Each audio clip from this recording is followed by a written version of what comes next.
بسم اللہ الرحمن الرحیم۔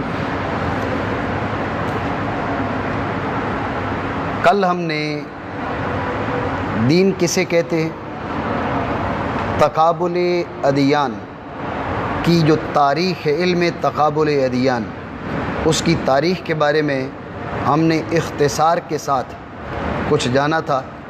انشاءاللہ رب العالمین ہم آج اس گفتگو کو آگے بڑھائیں گے۔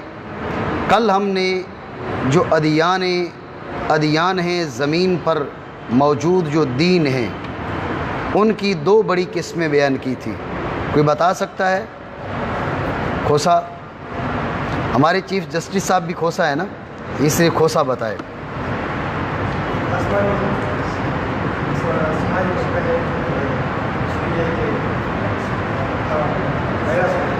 ہاں، تو جب ادیان کی ہم تقسیم کرتے ہیں تو بڑی تقسیم کرتے ہوئے ایک قسم کے ادیان ہیں جنہیں ہم آسمانی دین کہتے ہیں، سماوی دین کہتے ہیں۔ دوسرے ادیان ہیں جو غیر سماوی دین ہیں، غیر آسمانی دین ہیں، وضعی دین ہیں، مین میڈ، جو لوگوں نے ان کو بنایا ہے از خود، تو وہ ادیان ہیں۔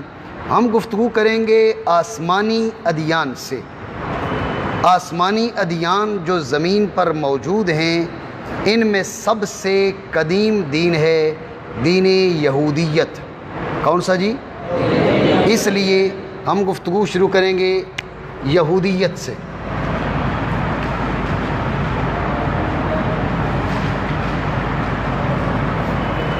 یہودیت سے گفتگو کی ابتدا کرنے کی وجہ یہ ہے کہ ہم آسمانی ادیان کو پہلے لے کر چل رہے ہیں۔ آسمانی ادیان میں سب سے پرانا دین جو زمین پر موجود ہے وہ یہودیت ہے۔ اس لیے ہماری گفتگو سب سے پہلے یہودیت کے بارے میں ہوگی، اس کے بعد انشاءاللہ مسیحیت کے بارے میں ہوگی، آگے سلسلہ بھی چلے گا۔ تو جو یہودی ہیں، ان کے تین بڑے نام ہیں، تین بڑی پہچانیں ہیں۔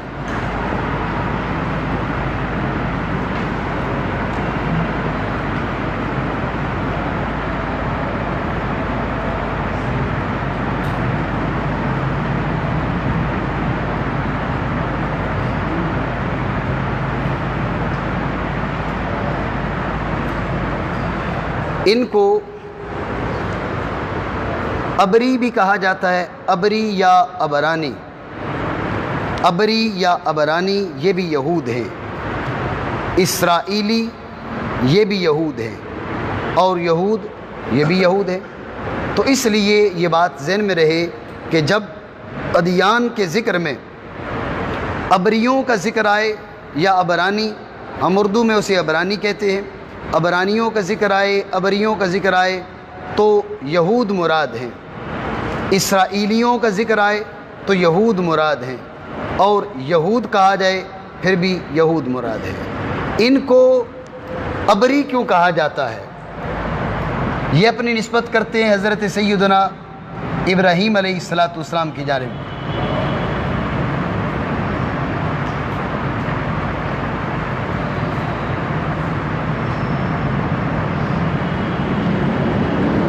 حضرت سیدنا ابراہیم علیہ السلام کی جانب اپنی نسبت کرتے ہیں، اور یہ ان کے ہاں کتاب مقدس ہے، یہود کے ہاں بھی اور عیسائیوں کے ہاں بھی۔ اس کی تفصیل میں ابھی بتا رہا ہوں۔ اس کی بعض کتب کے اندر حضرت ابراہیم علیہ السلام کو انہوں نے ابرانی کہا، ابراہیم ابرانی۔ جب حضرت ابراہیم علیہ السلام کو ابرانی کہا تو اب اپنی نسبت حضرت ابراہیم سے جوڑنے کے لیے پھر اپنے آپ کو ابرانی کہنے لگے، حالانکہ قرآن عظیم نے فرمایا ما کان ابراہیم یہودیا ولا نصرانیہ۔ آپ اپنے آپ کو ابراہیم علیہ السلام سے جوڑتے ہو، یہود کہتے ہیں ہمارے دین پر تھے، نصارہ مسیحی کہتے ہیں ہمارے دین پر تھے، لیکن اللہ رب العالمین نے فرمایا کہ نہ وہ یہودی تھے نہ وہ نصرانی تھے۔ آپ کو عقل نہیں ہے، وہ یہودیوں سے بھی پہلے گزرے ہیں، عیسائیوں سے بھی پہلے گزرے ہیں، وہ یہودی اور عیسائی کیسے ہو سکتے ہیں؟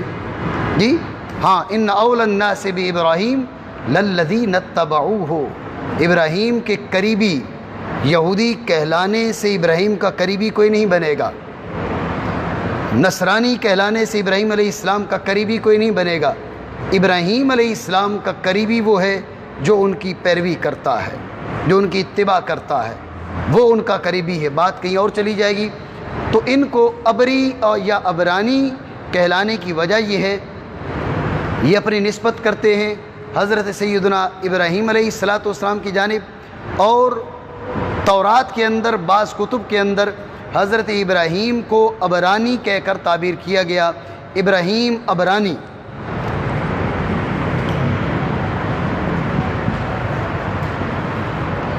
یا ابراہیم ابری۔ تو جب حضرت ابراہیم علیہ السلام کو ابرانی یا ابری کہا گیا تو اب یہ حضرت ابراہیم سے اپنی نسبت جوڑنے کے لیے اپنے آپ کو ابری یا ابرانی کہتے ہیں۔ ٹھیک ہو گیا؟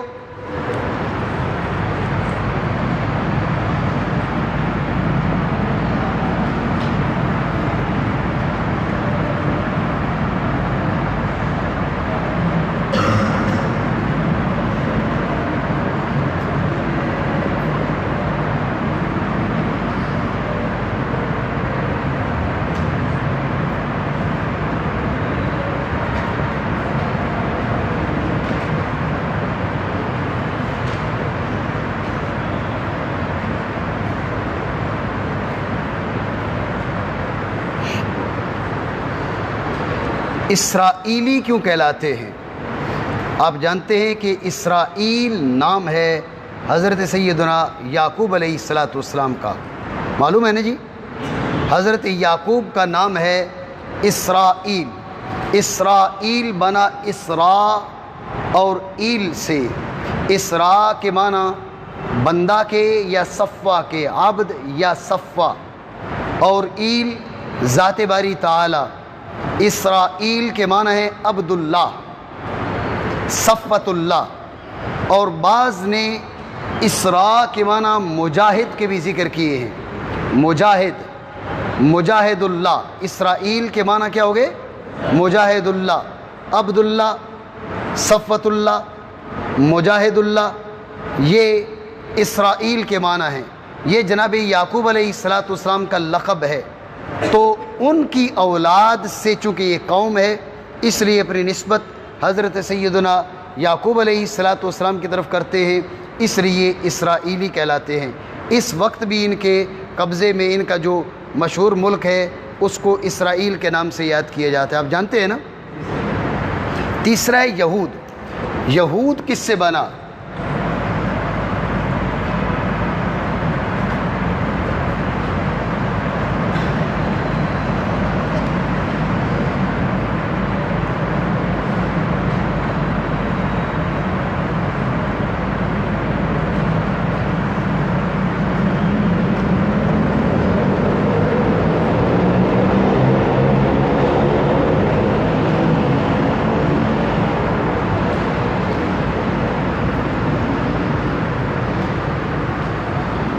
ان کو یہود کیوں کہا جاتا ہے؟ جب انہوں نے توبہ کی تو اللہ رب العالمین کے دربار میں کہا انا ہدنا الیک، انا ہدنا الیک۔ یہ انا ہدنا الیک، ہادا یہودو، اس سے انا ہدنا الیک، اس ہدنا سے یہود بنا۔ ایک رائے یہ ہے، ایک رائے یہ ہے کہ تہود کے معنی ہوتے ہیں تحرک۔ یہ تورات پڑھا کرتے تھے نا تو حرکت کرتے تھے، ہل ہل کے پڑھتے تھے، جی ہل ہل کے پڑھتے تھے، تو اسی لحاظ سے ان پر جو ہے وہ یہود کا اطلاق شروع ہو گیا۔ اور زیادہ مشہور یہ ہے حضرت یعقوب کے چوتھے نمبر کے بیٹے ہیں یہودا، چونکہ وہ بیٹوں میں سے ایک خاص ذمہ داری کے حامل تھے، اس لیے ان کی جانب ان کی نسبت کی جاتی ہے، یہودا بن یعقوب کی جانب، ان کی جانب نسبت کی وجہ سے ان کو یہود کہا جاتا ہے۔ یہ قول زیادہ مشہور ہے۔ تو بہرحال اس میں آپ کو بتایا کہ یہود کے 3 مشہور نام ہیں، ابری یا ابرانی، اسرائیلی اور یہود۔ بات آ گئی ذہن میں؟ مٹھائیں؟ کسی نے اگر لکھنا ہے تو لکھ لیں، پھر مٹاتے ہیں۔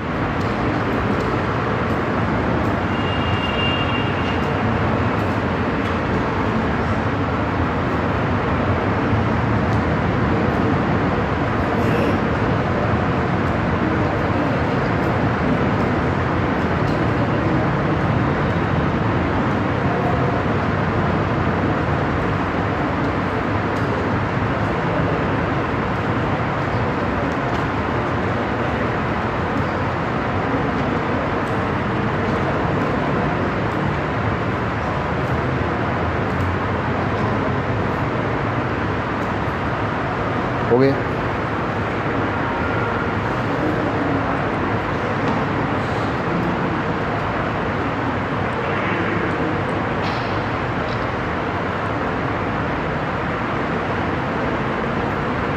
راشد بن گئی صحیح.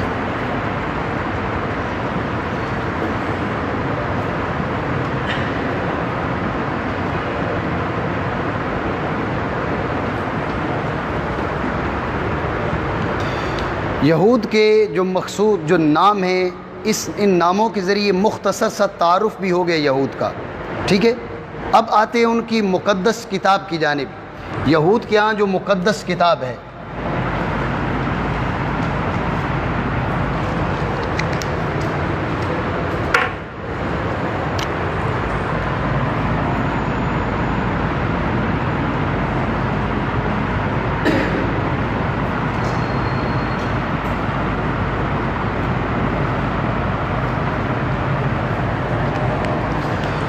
یہود کے ہاں جو مقدس کتاب ہے، یہ میں نے آپ کو بتایا اسے کتاب مقدس کہا جاتا ہے. یہ 2 بڑے حصوں میں تقسیم ہے.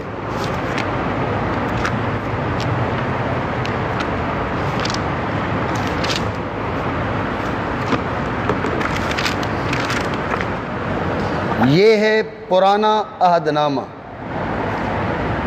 اور یہ ہے نیا عہد نامہ. یہ جو نیا عہد نامہ ہے اس کے بارے میں ہم فی الحال گفتگو نہیں کریں گے. یہ جب اب مسیحیت کے بارے میں گفتگو کریں گے تو پھر اس کے بارے میں گفتگو کریں گے. ٹھیک ہے، ان کتابوں سے اس کے بعد جو کتابیں ہیں ان سے یہود کا کوئی تعلق نہیں ہے. یہود کا تعلق جو ہے اس سے پیچھے جو کتابیں رہ گئیں ان کے ساتھ ہے. یعنی یہ جو عہد قدیم جسے کہتے ہیں، پرانا عہد نامہ، عہد قدیم، اس کے اندر ہیں 39 کتابیں. کتنی جی؟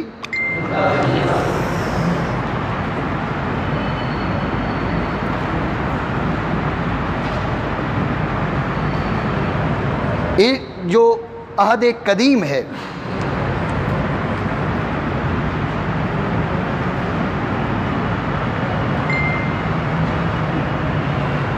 اسے عہد قدیم کا نام دیا جاتا ہے. اس کے اندر 39 کتابیں ہیں. ذہن میں رہے آپ کو ایک اضافی بات کہ یہود کے نزدیک یہ 39 ہیں. عیسائیوں کے اندر کئی فرقے ہیں.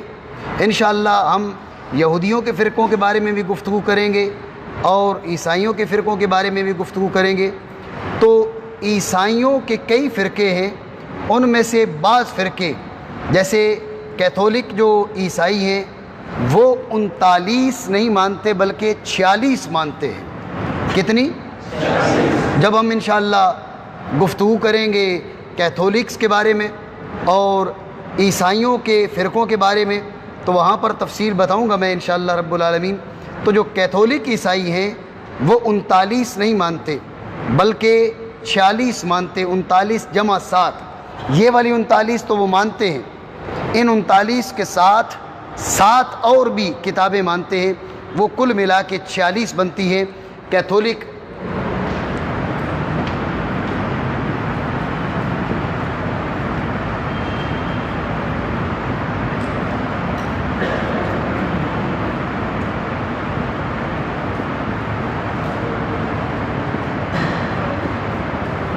لیکن جو یہود ہیں وہ 46 نہیں مانتے، وہ 39 مانتے ہیں. ٹھیک ہو گیا جی؟ یہ 39 اس کے اندر جو موجود ہیں یہ بھی 39 ہیں. یہ میرے پاس اس وقت جو موجود ہے کتاب، اس کے اندر 39 ہیں، 46 نہیں ہیں. حالانکہ اس کی اشاعت عیسائیوں کی طرف سے ہوئی ہے لیکن اس کے باوجود یہ عیسائیوں کے اس فرقے نے شائع کی ہے جو یہودیوں کے ساتھ متفق ہیں 39 کتابیں ماننے میں. انشاءاللہ ان کی تفصیل، عیسائیوں کے فرقوں کی تفصیل آئے گی. تو جو یہود ہیں وہ 39 کتابیں مانتے ہیں. یہ سامنے ہے، یہ پیپر لے لیں آپ. بیٹھیں. اب اس کی آپ کاپی کروانا چاہیں تو کروا لیجیے گا. اس کی 4 بڑی قسمیں ہیں. جو 39 کتابیں ہیں